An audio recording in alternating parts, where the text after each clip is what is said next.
kung hindi mo pagkakatiwala kay Lord yung buhay mo, kung hahanapin mo yung kagaya ng hinanap ni Thomas, na laging concrete evidence, proof, hindi ka magtitiwala ng tuluyan sa kanya. Kasi sabi nga doon, mapalad yung naniniwala kahit hindi siya nakita.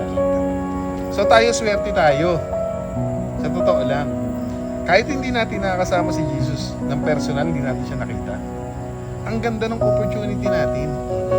Kasi mapalad yung hindi nakakita, pero nagtitiwala. So ibinigay niya sa atin yung perfect opportunity para maging mapalad. Hindi natin siya nakita personally. Sila nakita nila natin. O sila, swerte sila, nakita nila, pero mas Nakasama. mapalad tayo. Kasi yung opportunity na magtiwala sa Panginoon nang hindi natin siya nakita, nasa atin.